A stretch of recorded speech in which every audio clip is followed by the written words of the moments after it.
Hello.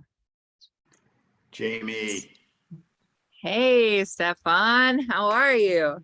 I am very well, thank you. I am jacked up and ready to roll.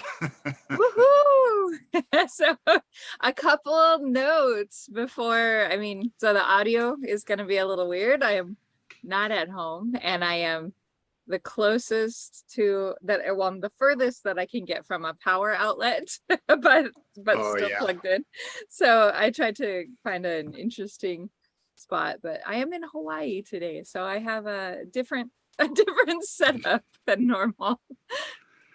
nice, nice. Well, I see you got the memo about yellow shirts. I guess You're, so. So there we go. Who knew? yeah, your environment couldn't be more captivating there. Thank you for It's sharing some of your photos yesterday. yeah.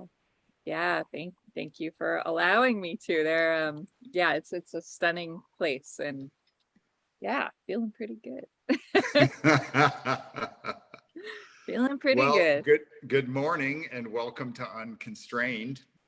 Good morning. Yeah, here we are, unconstrained indeed. So, so you're getting, it, I mean, you're 3 hours from your home time schedule, but so did you get a good sleep? Did you get a really restful sleep? Yeah, I fell asleep in a recliner in the living room. My daughter and I, so I'm here with my two daughters, with Sophia and Zia, ages 17 and 13. And it's just the three of us, and we have this whole house to ourselves, private pool, and a view of the ocean, like this stellar view of the entire ocean. And anyway, so yeah, I just like fell asleep in a recliner. My daughter fell asleep in a recliner. The other daughter went to her room and fell asleep, so like a normal person. But yeah, I actually did. I woke up around 4, I think, and then got in bed. But yeah, I've had just an extraordinarily restful time, mentally, emotionally restful, Yes. um, and appreciative of this experience. So yeah. How about you? How'd you sleep? Well, I slept okay. I have had a very busy last few days. Last night I was at a funeral for a friend of mine's son, who I didn't know his son, but he died as a result of being in the drug trade Yeah. and being around dangerous characters since he was a teenager. And so, and uh, he came from a life of uh, great privilege and ease, Yeah. and just fell into the wrong circle. Didn't have that gene, I would suppose, didn't have that gene that gives you an understanding of consequence, or at least he started early enough as a child doing, let's say, dangerous or non-sanctioned things for kids, and fell into a life with a bunch of other broken people. Some of them I met who actually escaped from that life of Yeah. the of drugs. But I learned a lot about Seattle society in the 80s and 90s and the drug trade, and how the people who were buying the most drugs in Seattle, cocaine mostly at the time, were were uh, were very wealthy Yeah. white people, many politicians. If the guy I spoke to still has his little black book, there would be a lot of very wealthy, embarrassed people, right? Like here in Seattle, we have this narrative that it's only poor, destitute people that are hooked on drugs and have mental problems. But the primary consumers and the biggest part of the drug trade, especially in the 80s and 90s here in Seattle, were very, very wealthy white people. I Yeah. mean, the I don't think that's uncommon. I mean, I don't think outside Seattle that's uncommon either. yes, yeah. You know, I mean, because this guy who's now in his third, he's my daughter's age. He's in his early 30s. He got out of the trade, and he had, you know, he left home when he was 13. Came from a very, and his dad, I mean, amazing story. His dad was in and out of prison. His dad was killed at some point when he was young. He left home when he was 13 and traveled the US and eventually got into the drug trade, and then got into the drug trade with my friend's son, who was a very precocious, super artistic, catalytic little being. And those guys, as young, you know, as teenagers at 15, were running around doing $20,000 drug deals and packing guns and delivering drugs to politicians here in Seattle and wealthy tech people, you know, like $20,000 at a time, eating sandwiches in mansions on top of Queen Anne Hill. And they were just the kids who were the hookup for this. yeah, So because they were kids and they were precocious, I'm sure to the white people, the wealthy white privileged people who were buying the drugs, it all seemed very fun to them, sure. Yeah. right?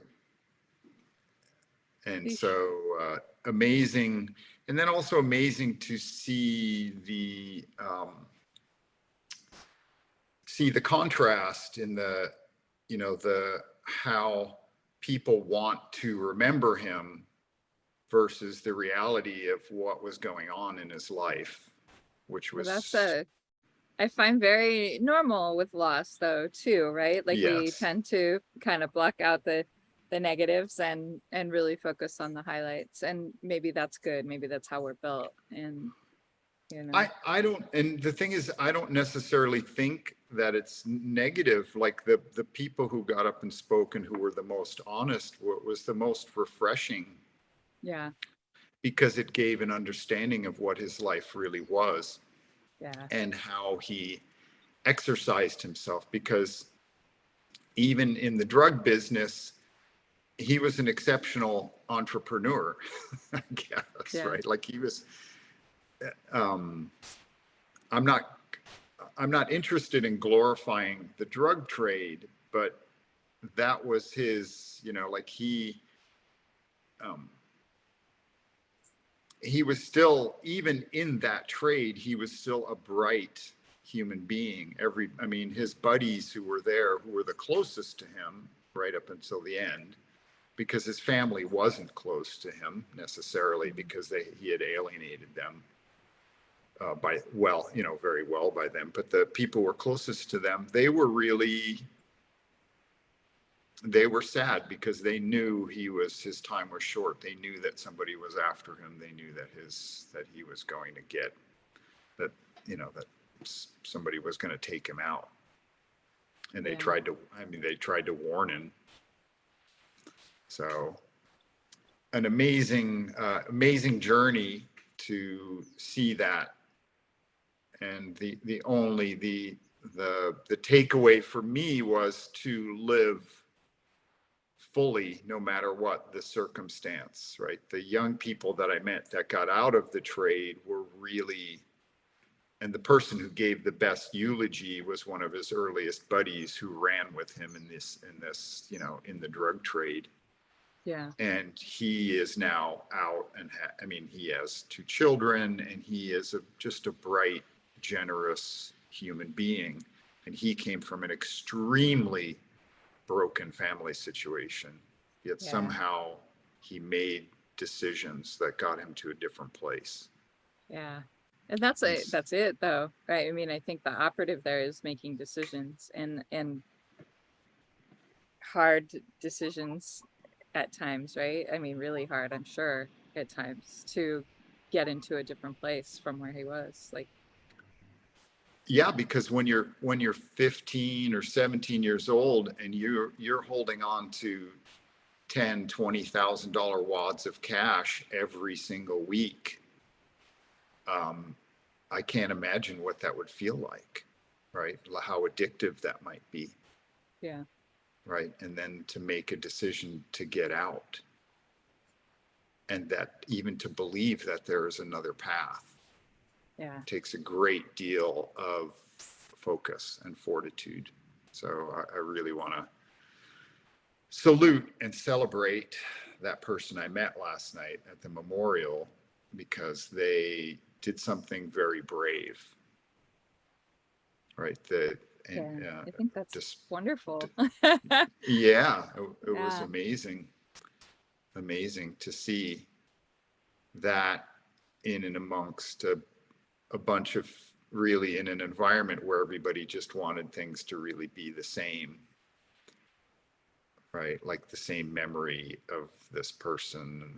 But Sure. this person who had escaped the drug trade knew that the world, he knew better than anyone that the world is wild and woolly, and that he is grateful for where he's at, and he's grateful for his family and grateful for his kids, and he's also, I mean, this is somebody who travels around. He's got a van, and he's got food and toothpaste and toothbrushes, and when he sees homeless people, he water bottles, he gives them stuff along the way, right? He is somebody who naturally is now wired to do service. Yeah. And he's certainly not as wealthy as he was when he was a teenager, right? Yeah. Sure. Yeah. It's different things, different paths. Oh man. So I am grateful for where I am at. I am grateful for the people around me. I am grateful for the support that I have, and the fortunate path that I have, that has gotten me here to this moment. Yeah. Yeah. Yeah. Likewise. I mean, yeah. Wow. Yeah. I really, that puts a lot to process in my mind, and, about paths taken and options. And I don't know, I kind of like, it reminds me of like my older brother was, I guess with the stoner crowd in high school. And, my brother passed away when he was 15, in a drunk driving accident. And like, it's a interesting thing, but I remember one of the teachers from our school, shortly after my brother passed away, made a visit to our house, and he was just kind of just catching up with my parents, because he was one of my brother's favorite teachers. He was a band teacher. My brother was a musician, bass player and all kinds of, he loved music, but he was in the jazz band. And anyway, this teacher came by, and he made the comment. He's like, that, like, I know who your brother's friends were, and they, it's not that they're bad people, but they are making choices that are taking them down this path. And I noticed that you're friends with similar people, and the friends that you make right now can determine the path you take in life. And I just, hope that you think about those choices. I don't remember exactly how he said it, but it definitely brought an awareness to who I hung around with, and who I had friends. I had a lot of friends who were very into drugs and the drug world, and I never went down that path. I've still to this day never done a drug, like not even pot, and that's whatever. I'm not judging anybody who does or takes that path. But I remember being very close to it, and just, like somebody would hand me the thing of cocaine, and I'd just go, oh, no thanks, and pass it on. And Yeah. and like I've been in that circumstance many times, through from high school through college. I was always like, oh, no thanks. And people were people are like, I never felt judged, or some people would be like, really? No. And I'd be like, Yeah. no, no thanks. I think, I don't know, I just made those decisions. I made decisions, and I was okay being, just being okay, not participating, even though I was present in the moment. I was always okay kind of doing my own thing. And I don't know, I always hope that for my own kids too, but everybody's got to define their own path. It's Well, just, it just really gets the wheels going there. yeah, I mean, that's there's so many things that brings up, right? It brings up the Chris Farley life coach. Yeah. You'll live in a van down by the river. Oh man, yeah. Yep. But it reminds me also of the moment, like I had my college roommate was a cocaine dealer, but I never, right? He was such Yeah. a reprehensible character that I always associated cocaine with reprehensible characters. So It I could never worked out get for you. I had no interest in cocaine. And the same with marijuana, because all the potheads, I couldn't, like my one best friend was a pothead, but we had other interests. And when we Yeah. were doing those other interests, and we ended up cycling in Europe together, and uh, pot never came into the equation really, Yeah. right? Because we had other things that were more creative and more interesting than just getting stoned. So similarly, I was always in those situations around people who were doing drugs, or, you know, Yeah. I was drinking beer, and I like to drink beer at whatever rate, but I was always the one passing the doobie along because Yeah. I Yeah. just Same. never cared. I preferred to be sober. I liked my chances. I Yeah. liked things were always more interesting to me when I could observe. That was very much how I feel. I relate to that, the being an observer. All through college, I was an art major, went to Yeah, a I mean, lot of art smoking dope was a openings, requirement. or drinking even. And like I didn't do either of those, but my friends, like I was really good friends with the grad students. So when I was an undergrad, most of my friends were grad students, and I'd go to art openings with them. And after, there was always an after party sort of deal. And I actually loved being the designated driver and just observing, like Mhm. observing people, because I knew them in school. I knew that, around the campus and stuff. But then to see them in this like social after art opening environment was such a different experience. And the observation piece for me was where I found like my rhythm and what I enjoyed doing and how I enjoyed participating. And I was also like a very frugal through college. And so like, I'd see people spend like $80 on drinks or whatever. And I was just like, what? Like I'm not spending $80 on drinks. And I just and with tips and everything like that. And I was like, if I go as a designated driver, I almost always got free soda. And I was such a soda girl at the time. I loved Dr. Pepper, or I get cherry Pepsi at the bar. They put the maraschino cherries in it with a little bit of the grenadine, and it was so good. It's like I'd rather have my soda and be for free and be the designated driver. So yeah, I did that. Yes. That was my college life, and I enjoyed it. But the observation was really the word that clicked with me when you were talking about that. I felt like an observer. And I Mhm. feel like that in most of my environments. Like I choose that observer path first. I always kind of like watch and learn and get to know. I'm about to start a new contract on Monday, and observing. I mean, yeah, I've got a lot of observing to do before I can kind of let things go. Okay, here's what we need to do. Yes. Yeah. Whew. That that also reminded me that I nearly lost my brother in a drunk driving accident in high school. Well, Wow. I was already in college, but my brother was still in high school, and he was in the back of a pickup truck that Oh man. rolled, and so it rolled on his some part of it rolled on his face, Oh my and he gosh. he was in he was in intensive care with just a whole bunch of broken bones in his face, Oh my jaw, gosh. orbital, nasal bones. Just he was unrecognizable. Wow. And I just remember the my dad trying to blame my brother, and I was so Really? Oh, yeah, and I was so angry, so wow. angry. But my brother made it. He made it. How is he? But it'd be curious to wonder how that affected his life. Yeah. Because it took him out of a year of his high school, like the prime high school life where you're supposed to be an athlete, where you're not supposed to be, but for Yeah. him, the potential was to be an athlete and to, exercise himself, but it took him out. And then the weight of the blame, who knows what effect that had on him. Man.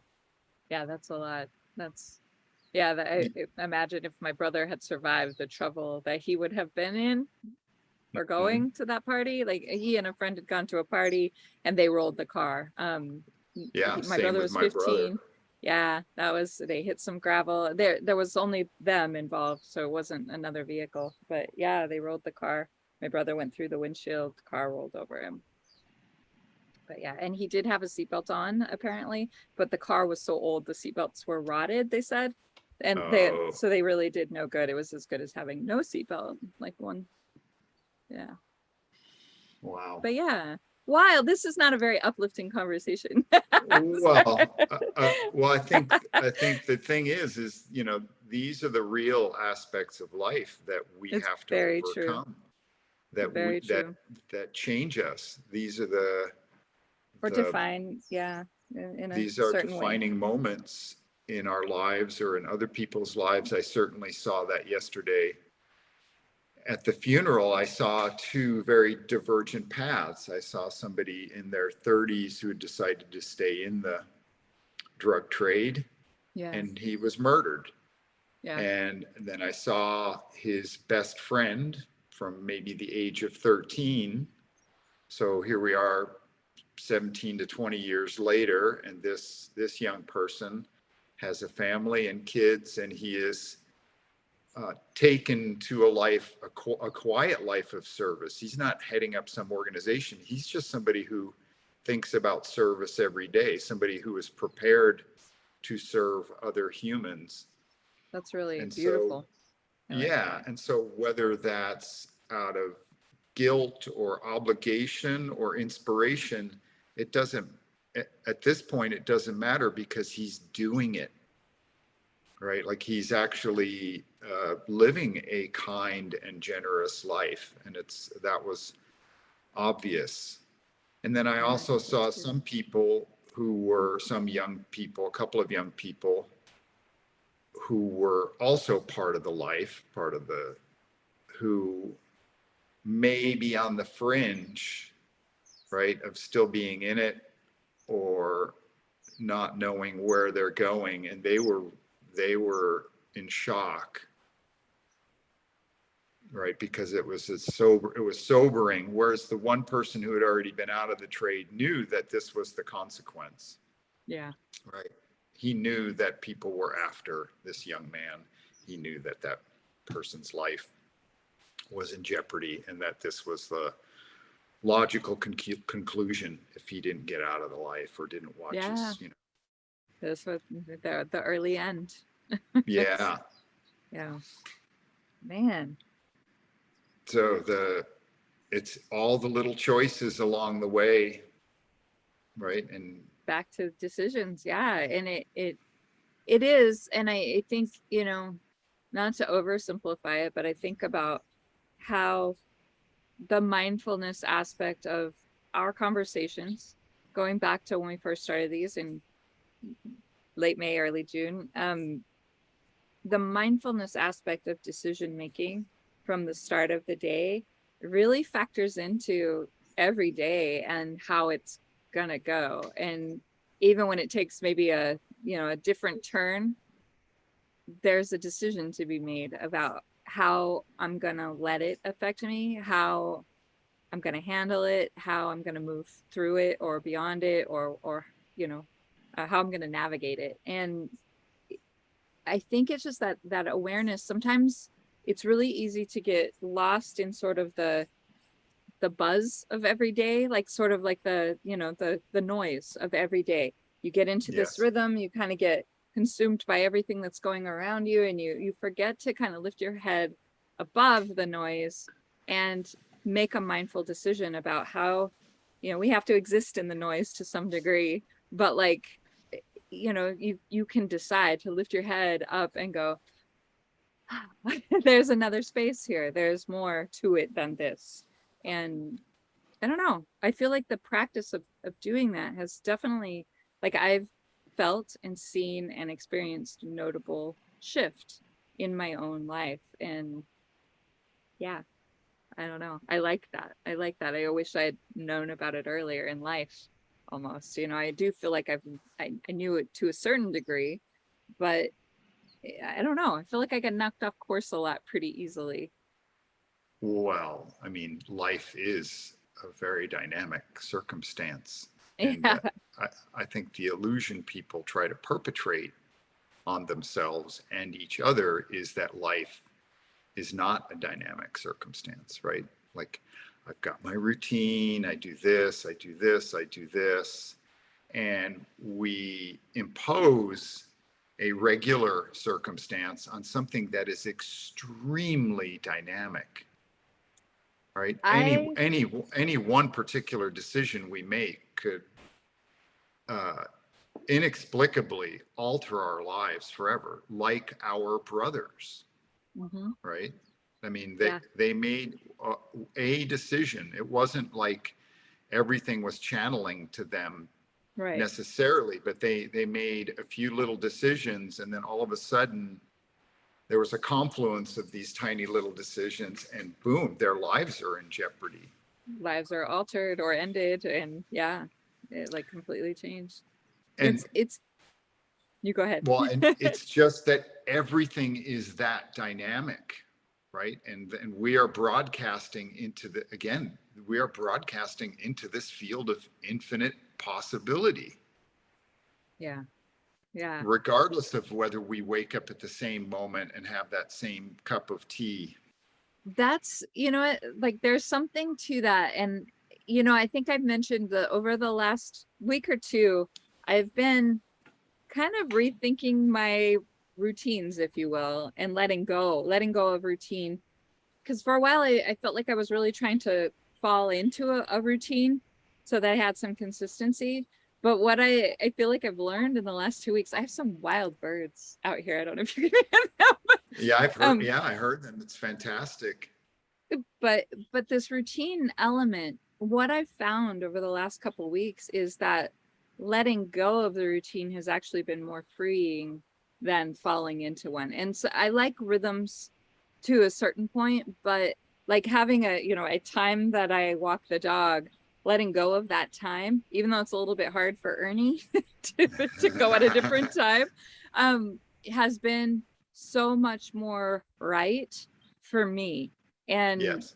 like just being able to like, okay, today is whatever, Tuesday, and here's a sequence of events. Like I'll need to drop Zia at her bus stop at a specific time, but what follows in sequence might vary from one day to the next. And being open to that variance has really helped me find just a lot more grace in my day, if that makes sense.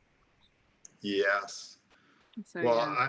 I had this very similar conversation with Greg, our the founding partner of Where Next, Yeah. our agency, and the magic of what he does for the company is he is the person who is free to meet with people, to make connections, to follow his intuition and be out there in and amongst potential business people, potential uh, partners, literally like go to the country club and play a round of golf and see who he bumps into. Now that may sound cliche because especially, playing golf is kind of cliche, but that is where the people of consequence, at least for our industry in Colombia and in other parts of the world, show up. That's where they spend their free time. That's where they're relaxed. And also, our business is in the tourism industry. It is in the adventure travel industry. It is with outdoor equipment suppliers. So having Greg be able to be free to be at those conferences or to meet with our clients like Merrill and Columbia Sportswear and allows for things to happen that will never happen if he is in the office in Yeah. front of his computer focusing on the minutia of the business. The magic is in being out in the most dynamic, unconstrained, unrestricted, open space to just see what happens, to put yourself in a situation to be able to meet people and be open to them. And when he has done that, it has proved very successful for our business. Yeah.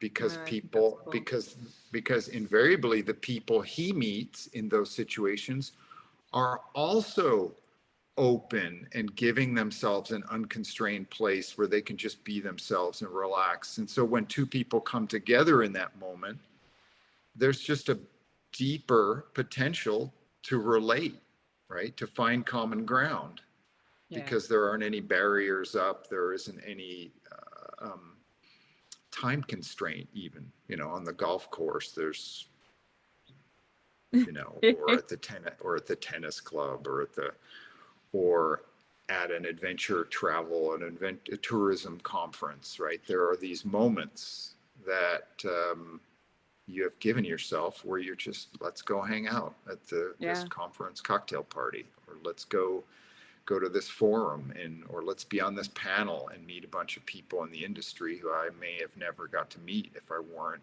on this panel. Yeah. Yeah. And so our goal is to get Greg out, right? COVID has tended to put him in the office more. Yeah. And so That's then been a wild experience for so many people. Mm-hmm. And, yeah, sorry, I didn't mean to cut you off there.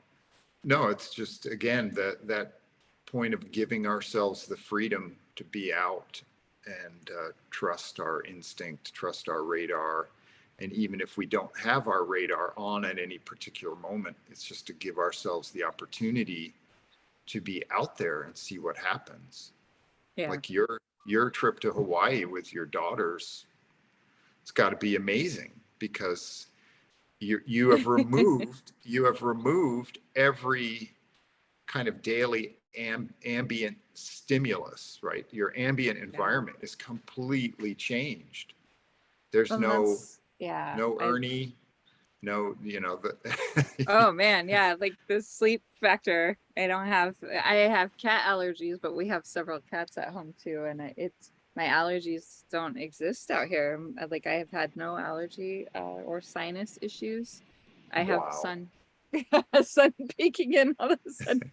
But yeah, like it's really been nice. But then also I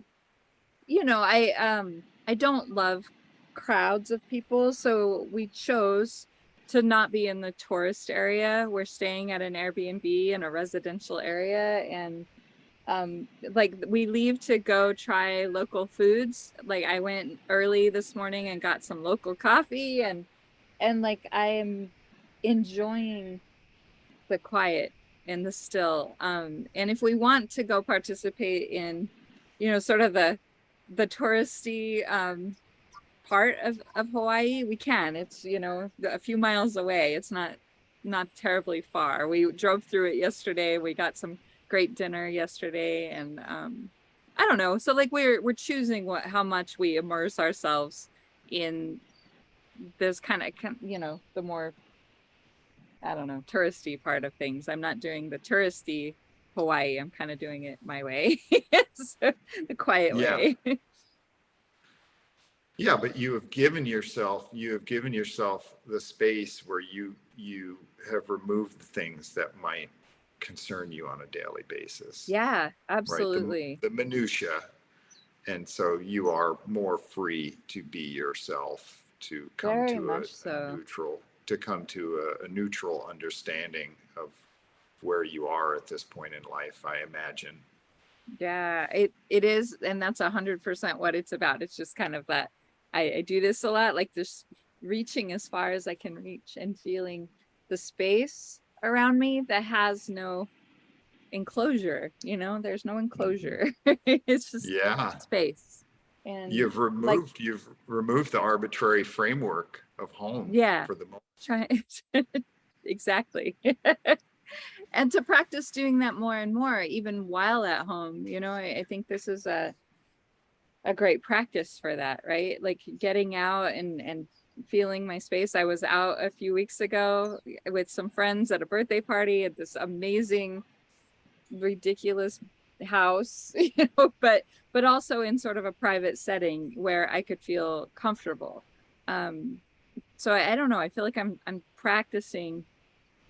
Yeah, I'm practicing that, like being me outside my own space, in a lot of ways. So it's interesting. Yeah. Uh, what that, what that, what that, well, what that reminds me in this process is I feel like I have a greater capacity for love right now. Like when I see people who I like or who I'm interested in, uh, I feel like I can really give them a lot of love. That's And great. I'm talking about the purest sense Sure. in terms of attention and enjoyment. Like I really am able to enjoy other humans if they are just a little bit vulnerable. Yeah. And I noticed that last night where I felt this young person that I met who was sharing his stories about being in the drug business at, in his early teens. And then him telling me some of the bits of his story now as an adult, I could feel a lot of love for him, like really, like real joy, like, holy smokes, this is incredible that you're here. And thank you also for being so raw and vulnerable and also very conscientious about how much he shared, because he was sharing a story of being a young hoodlum with a bunch of very supposedly very proper and wealthy adult white people. Changing the perspective a little bit.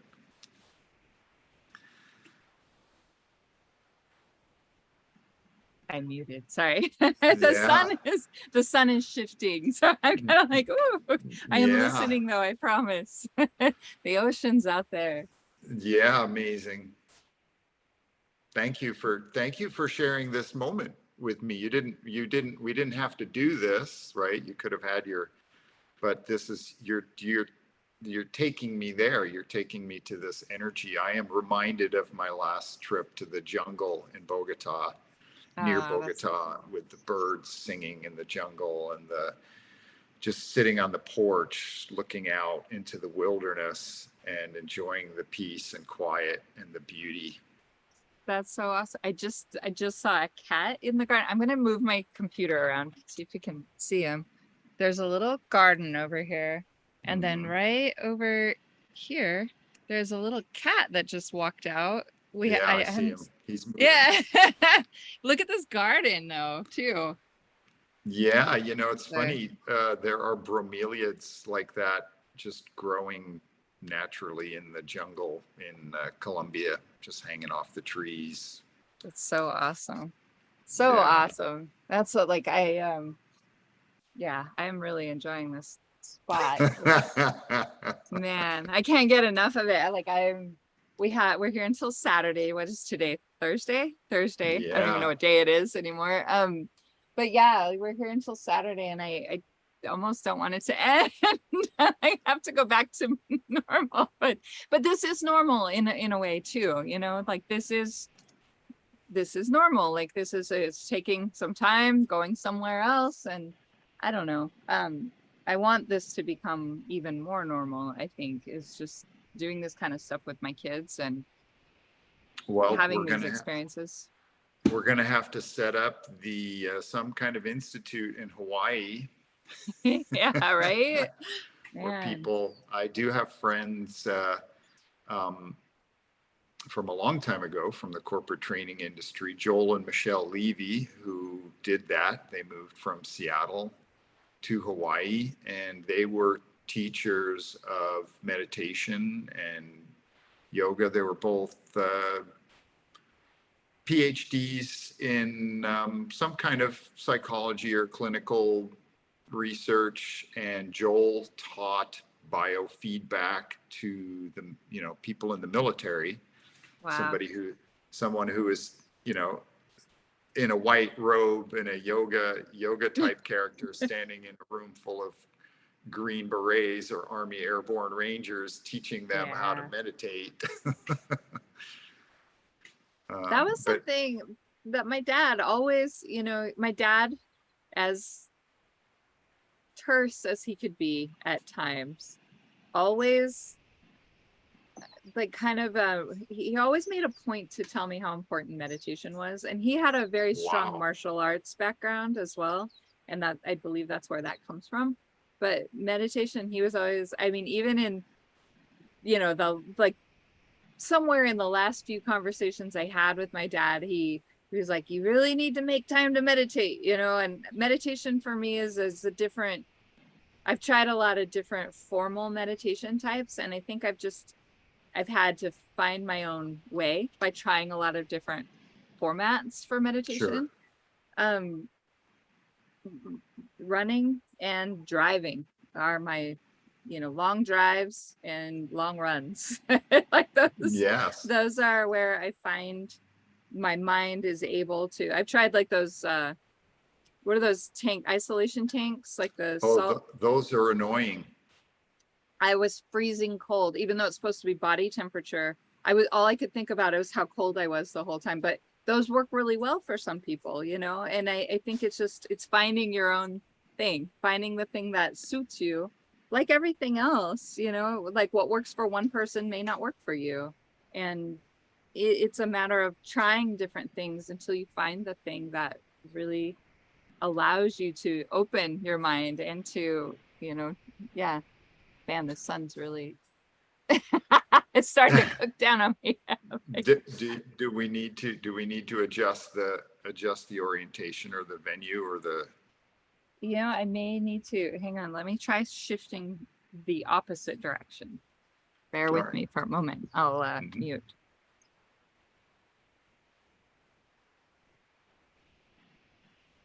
This is a good time to talk to you about our sponsor,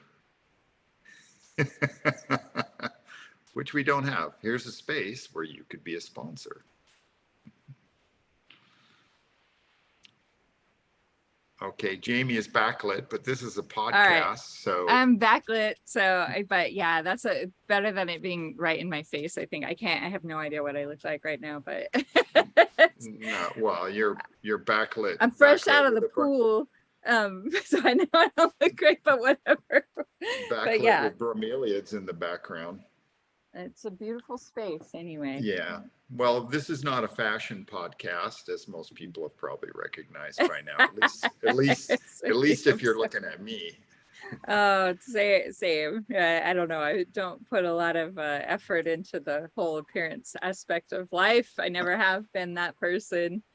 I make a little effort once in a while, but usually I'm pretty low key. I'm a girl in tech, and not that is meant to Oh, overgeneralize or anything, but but you like I are. pretty low I mean, maintenance. yeah, but regardless, the thing is regardless of your impression of how you arrived at the way uh, what you may call low maintenance is actually very refined. And when people see you, there is a definite, at least from my point of view, there's a definite understanding that you do care and that how you represent yourself is very accurate to who you are. Thank Right. you It is, for it that. is very, it is perfectly reflective of who you are. And there, in the tech industry, there are very few humans like you. Oh, thank you. I take that as a massive compliment. I appreciate that. Well, I wasn't trying to fish for a there's a compliment. reason Thank you. you've been, one of my favorite people ever to work with. And all of these things add up. Like the there are most things you do, I'm presuming, based on experience and my own understanding, is that you are deliberate in the things that you do, even if it is to find something that is easy and relaxed and comfortable. That's true. Yeah. It I is would definitely agree with that. it is very deliberate. There's nothing haphazard about what's happening in your life. Well, And thank you. if it is haphazard, it is something that you are allowing or expecting or opening up to. Yeah. I would say that's really accurate. I mean, I do agree. I agree with that. I do have a lot of deliberate a lot of things are very deliberate. And actually that's something that I'm working with and through, and I think as an exercise of unconstrained, right? As an exercise of that, it's kind of even letting go of some of what I have some, I've had some very rigid formats of what's acceptable and what's not. And I've been trying to relax that a lot more so that I don't know, just to allow the possibility of what may be, that I don't even know yet, that I haven't experienced or I haven't tried. Like if I open myself up to possibility, maybe I'll learn something new, maybe I'll experience something new. Whereas, and I think this goes back to even that birthday experience that I went to. I said yes instead of no. Normally I would say, no, this is not my thing. It's not something that appeals to me in any way, going to hang out with 9 people, one of which I know and 8 of which I don't. Like that, in no circumstance in my previous state of being would that have been a thing I would do deliberately. And so trying to let go of that is really a thing, letting go of, I don't know, this happens, I think, over time in life as well, right? Like as we age, we reprioritize constantly. We're constantly like, this is important, this is not. Things I thought were important in my 20s are not important now. Things I thought were important in my 30s, maybe less so now. And as I approach my 50s, like, yeah, things shift all the time. Here's what's important, here's what's not. But also letting go of the notions that things might be a certain way. Letting go is really what right now is all about for me.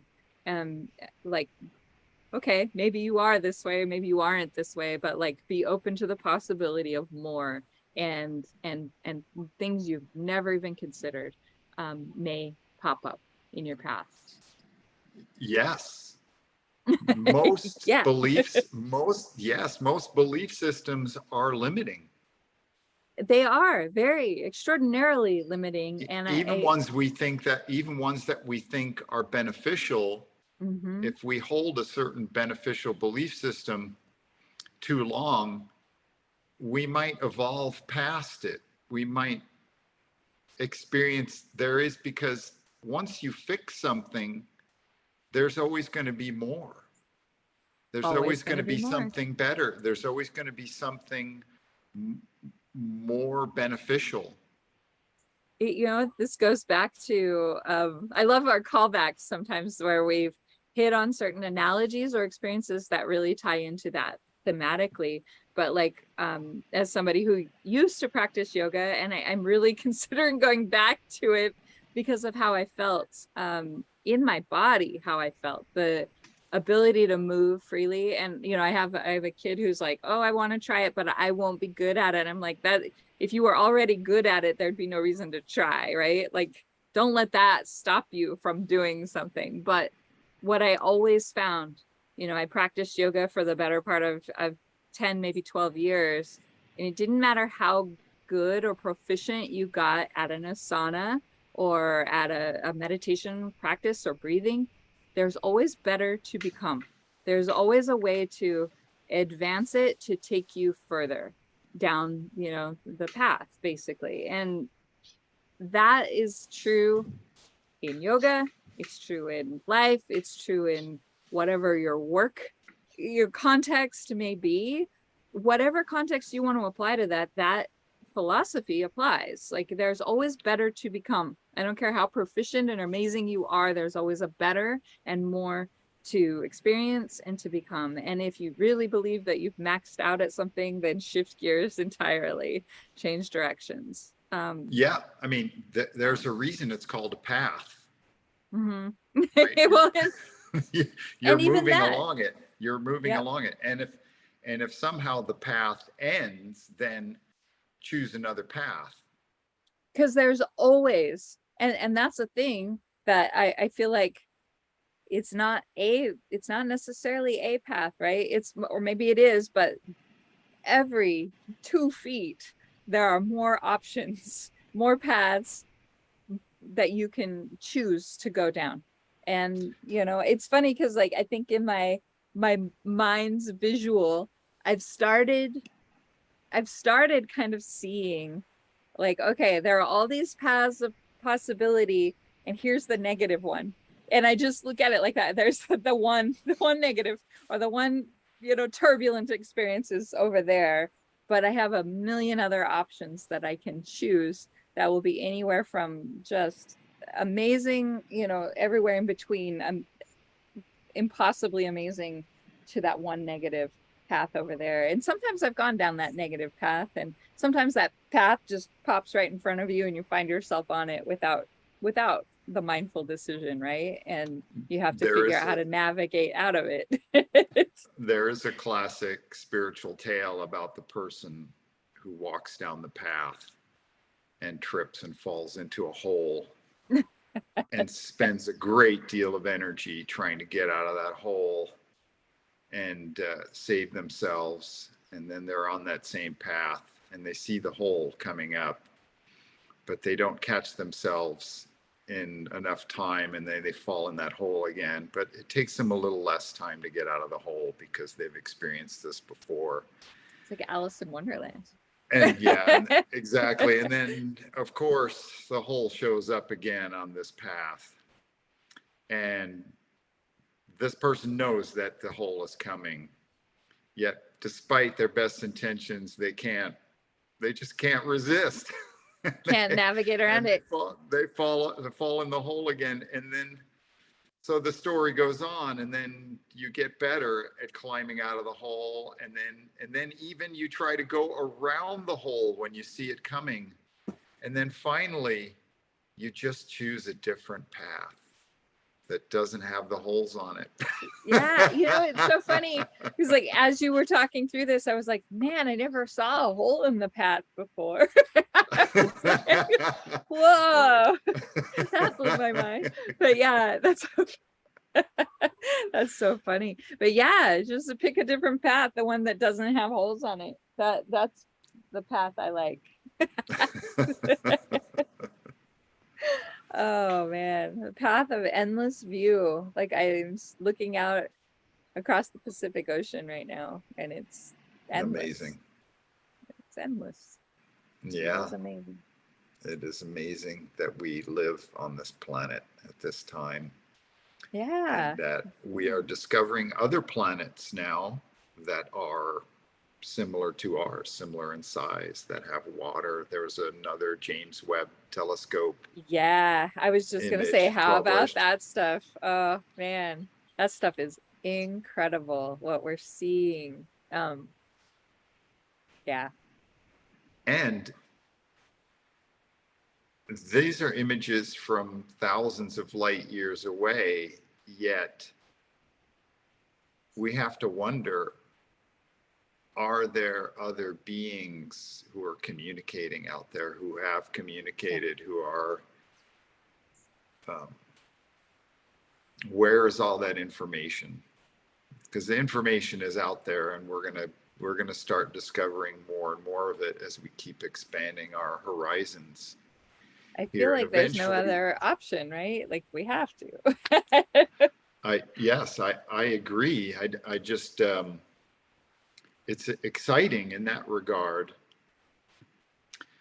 Oh, and speaking of, well, I mean, it's a little bit of a tangent, but I wanted to acknowledge when I was thinking about sponsors, or I wanted to acknowledge, you may not have heard this, but in the news not yesterday, Yvon Chouinard from Patagonia and his son and daughter, who are the primary voting shareholders of the family company Patagonia, which is worth billions of dollars and generates $100 million in revenues every year. They have given away their entire company, all of the voting shares and all of the primary ownership shares, to a specially formed trust. And so all of the profit that comes out of Patagonia, other than the money that they would normally reinvest to maintain and grow the company and pay employees and stuff, all of the profit, which is about $100 million a year, is going to go into saving the environment. So this Beautiful. foundation is specific, and this foundation owns the company. The family has given up its ownership. It's an irrevocable trust. Mm-hmm. They're on the board of the trust, but there's no way they can take the money or sell the company on the public market. It is now held by the trust, and the trust has a particular mission, and this mission is to fund and underwrite environmental initiatives around the world, like they have been doing on a small scale. But now he has committed his entire fortune, which, I mean, I guess the estimated value of Patagonia is about $3 billion, which on the scale of Jeff Bezos and, other oligarchs may not be that big, but it is the clearest and boldest commitment to the environment that any business person has ever made in the history of business. And I just think nice. That was really, he is one of my business heroes, because he's one of the original dirtbag, celebrated dirtbag climbers. Yeah. And we all aspired in the, when I was getting started climbing in the 80s, and he was in his heyday was really in the 70s. That he was the guy, him and Warren Harding and Royal Robbins and all of these Yosemite guys. And he and Doug Tompkins, who was Doug and his, oh gosh, now is it Janine Tompkins? She's still alive. And they donated their entire fortune to create the world's largest national park or national reserve in Patagonia. Wow. So they literally just took their fortune and bought up tons of land and put it in a trust and say, this is now in the public trust as wilderness, and this will remain untouched. That's great. And managed. And so the Tompkins family and the Chouinard family have done something so remarkable. And I hope that other business leaders take heed, because there's no need. He understands that for his life to be joyful, he doesn't need to be a billionaire. Yeah, that's exactly. I mean, he lives a very simple, he doesn't have a cell phone. He doesn't have a computer. He's got a little house in Ventura. He drives an old Subaru. He's got a little house in Jackson Hole in Wyoming. And his kids have worked in the business. And he can travel. He can go climbing. He can go surfing. He can go fly fishing, do whatever he wants to do. but he doesn't have a need to buy a super yacht and Yeah. swing his dick in Saint Tropez. His mission is deadly serious, as he puts it. His mission is to do anything he can to protect the wilderness and to protect the earth. And I think I that's just cool. think that is remarkable, and that hearing that gave me a great deal of joy. And I am super grateful that I had a chance to actually meet him in person here in Seattle and Yeah. get to feel him for a moment. He was speaking at a business lunch that we had with Sally Jewell, who was I think she was the chairman of REI at the time, and then eventually became Secretary of the Interior. But I thought that he was not an optimistic person. He is a self-proclaimed curmudgeon, Yeah. but with very clear about his mission. He's always been very clear. And Patagonia were early pioneers in childcare in the workplace, support for mamas, leave of absence for pregnancy for both Yeah. members of the family, And maternity paternity. Yeah. leave. All of these things they pioneered, and also promoting a balance of men and women in the organization. That's Right, cool. most of the executives in the upper levels were women at Patagonia. And he understood the necessity for balance. So that is my plug and my celebration, I guess, for Patagonia, and the inspiration from a business point of view, where it's like, if you're going to do the business, do it Do it right. in the best way possible. And they did it. They sure did it. That's great. I didn't know about that. This trust formation. That's really cool. I'll forward you the article that my friend John forwarded me this morning. Yeah. It's We can include it in show notes, Stefan. Oh, we can include it in show notes. Yeah. Yeah, that would be great. That would be great. And well, Mr. Stefan, I'm feeling like it is time. It is time to bring today's conversation to a close. Yeah. Wow. Yeah, this has been really beautiful, though. As always, I feel like it's always such a great connection. Reset, refocus, and continually expand. Yeah. Soft focus, peripheral Yeah, vision.